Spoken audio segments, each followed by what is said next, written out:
अब आ जाते हैं मानक जी सिद्धार्थ यादव उत्तर प्रदेश के ऊपर। हाँ बोलिए सिद्धार्थ। मानक जी बिल्कुल, ये जो थ्री इडियट्स मूवी है उससे बहुत ज्यादा प्रभावित है।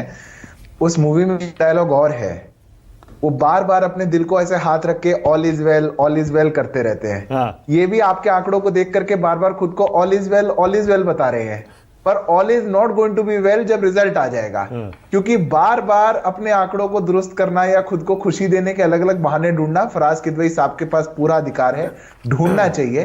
पर उत्तर प्रदेश के संदर्भ में खासकर से जिस प्रकार से कल से परसों से इनका नैरेटिव चल रहा है मानक जी, उस पर जरूर आप पूछ लीजिए। अभी तो मानक जी ये 7 सीट दे रहे हैं खुद को, कल से इनके नेता कहने लग रहे हैं नहीं नहीं चुनाव में तो ऐसा हुआ वैसा हुआ।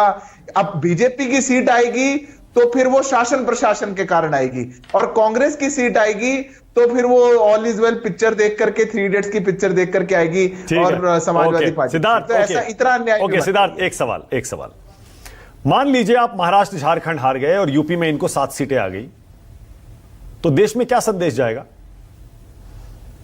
मानक जी क्यों मान लें? अरे मन में तो आपके सवाल चल ही रहे होंगे, आप टीवी पर आए इसलिए नहीं मान रहे। देखिए बिल्कुल नहीं चल रहे। अब आपने सी वोटर के हमारे देशमुख साहब से इतना लंबी चर्चा करी। हाँ। आप किसी दिन भारतीय जनता पार्टी के बूथ अध्यक्ष को बुला करके भी एक पूरा शो करिएगा। हाँ। जितना बड़ा सैंपल साइज और जितने बड़े सैंपल साइज पर इतने लंबा टीवी डिबेट्स और आंकड़े आप लोग दिखाते हैं, उससे बड़ा संगठन भारतीय जनता पार्टी के पास है। सिद्धार्थ एक सेकंड देखिए, प्रमुख तक फीडबैक ले रहे हैं। हम क्यों मान लें? रुकिए सिद्धार्थ, देखिए अब आपने ये बात कह दी है तो मुझे बोलना पड़ेगा जी।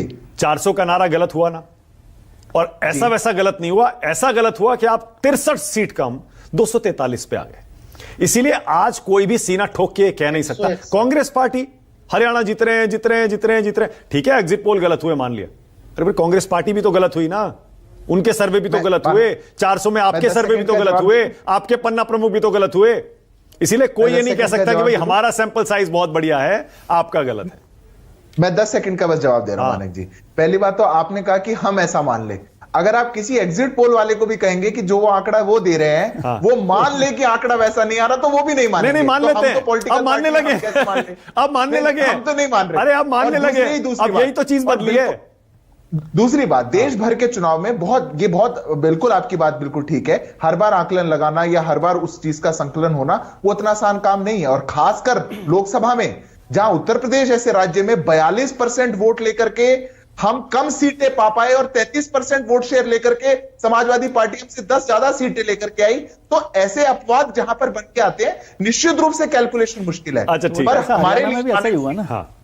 मैं मानक जी स्वप्न में भी नहीं मान सकता जो आपने मेरे को मानने के लिए कहा। ठीक है, ओके। अच्छा ठीक है, ओके। अब फराज किदवई आप मान लीजिए, चलिए एक सिचुएशन आप मान लीजिए, बीजेपी महाराष्ट्र भी जीत गई, झारखंड भी जीत गई और यूपी में 7 जीत गई, तब तो हार मान लेंगे कि मोदी जी का ग्राफ अभी भी चढ़ रहा है ऊपर, जलवा बरकरार है।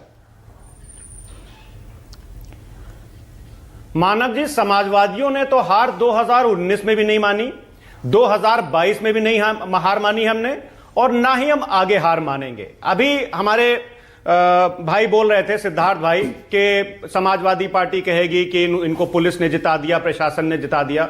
हम तो कह रहे हैं कि अगर आप आधी सीट भी जीतेंगे तो पुलिस और प्रशासन की वजह से जीतेंगे। क्योंकि कल मैं कुमार विश्वास की एक किताब पढ़ रहा था, बहुत बड़े कवि हैं, उनकी कविताओं की 4 लाइनें मैंने कल के उत्तर प्रदेश के इलेक्शन से कुछ रिलेट करते हुए वो निकाल ली। मानक जी आपको सुना दूं मैं। उन्होंने लिखा है कि संविधान से सत्ता बोली, हुकुम उदूली जारी है, कहा न्याय ने निर्दोषों से सच कहना बीमारी है, खेतों से पटवारी बोले श्रम पर स्याही भारी है, और संसद की लाचारी बोली झूठों की आवाज भारी है। तो मानक जी अच्छा ठीक है। अच्छा रुके एक सेकंड, आपने ये 4 लाइनें आपने कुमार विश्वास की लाइनें पढ़ी ना, आनंद दुबे भी